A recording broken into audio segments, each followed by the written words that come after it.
Well, Garrett Blevins here with a mid-session discussion. Just did a 635 for 3. Supposed to be at an RP 8.5, but I misgrooved the last rep and got a little forward. So it was way harder than it should have been. The reason for that was probably using straps. I can't get set the same way and I can't brace the same way as I can with straps, and so I'm actually weaker with them. But I don't know if you'll be able to see it right there. Let me see if I can. Just real small. I did 585 for 3, and it started to split my finger there, so I just didn't want to tear it more. It's so far out. Grip is not my issue, so my hands have been getting pretty beat up. The reason that happens is because the more sets that I do, if I'm in a high volume phase, my hands usually get pretty beat up. If you follow me on Instagram, you'll see in a recent bench video I have tape around this part of my hand. It's because in this area right here, when I roll the bar forward in these rogue racks to get it as close as possible before I unrack it, it just starts to wear out my hands, so I started wrapping up. But that brings up a point of hand health.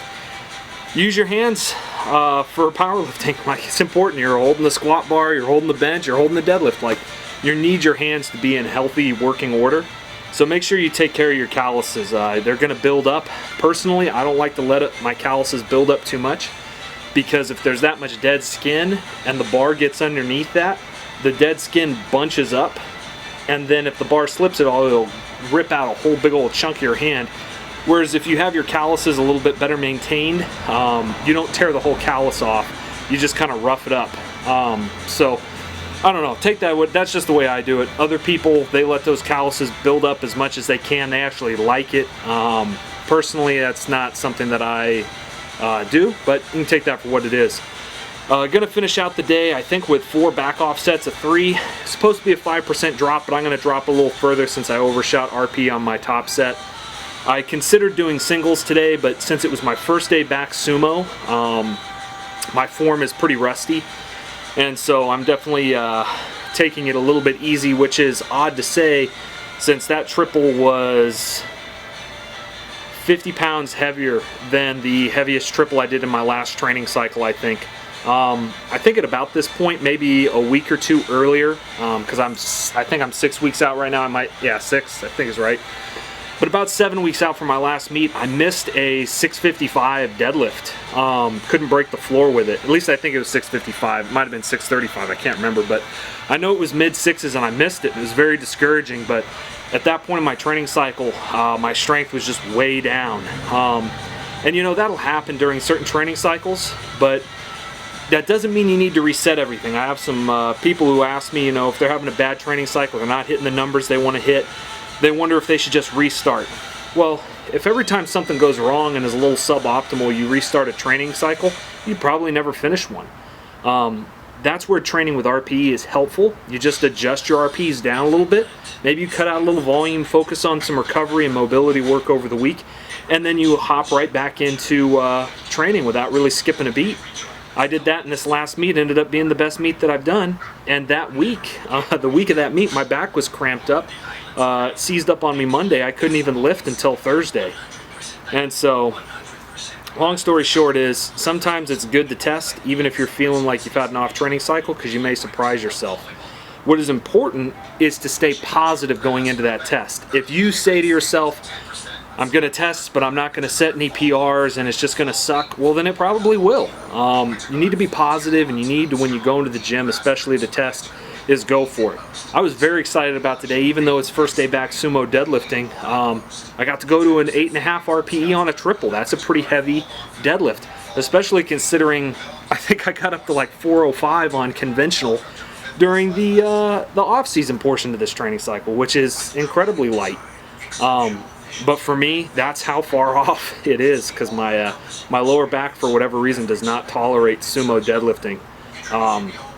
So anyways, see how the rest of the workout goes. Probably I will have put up some of the deadlifting, so this isn't a super long video over this voiceover. So should be seeing some 585 sets with straps. So I'll probably do 3 more of those, since I did 585 for a triple on my way up. Sometimes when I'm feeling a little tired, like I am today, I'll count some of my warm-up sets. If the warm-up set happens to be the same as my back-off set, I'll count that as my first warm-up set. That's just something I do because the volume just works out better that way for me, and it also lets me focus and feel like my warm-up sets aren't wasted sets, because I'm going to count them as working sets later if I end up using that same weight as a back-off set. So anyways, I'll get back with a little bit more rambling after these next couple of sets. Whew. Well, finished up. Did one of the sets without straps, just because it feels so weird using straps, but my hands were starting to hurt. Definitely don't want to tear any calluses, so put the straps back on for the last set, as you saw. And it went better than any of the other sets with straps, so I got in a better position. Used a slightly wider stance, but starting to, I think, just get used to pulling sumo again. It is day one, so I'm sure I'll get some neurological adaptation and numbers should shoot up a little bit, which will be good. At least that's the plan. Got some back off work now, some rows and some other stuff. Haven't even looked at my workout yet actually to see, but get through it and finish out the day. Go get something to eat. Sounds pretty good right now. In any case, some of you may be wondering about that novice program. It's pretty much done. The early novice is done. I'll be getting more info out on that.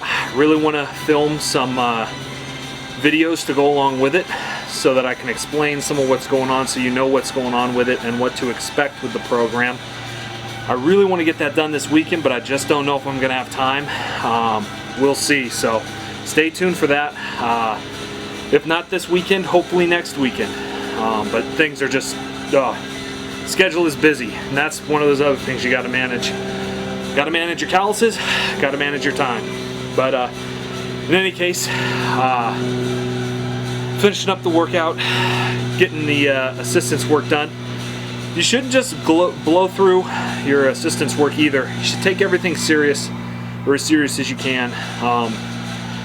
It all goes towards building a better total. So in any case, hope you enjoyed the video and the deadlift workout. One of my favorite workouts of the week, because I get to lift the heaviest weights. Anyways, hope wherever you're at, you're doing well. Blessings.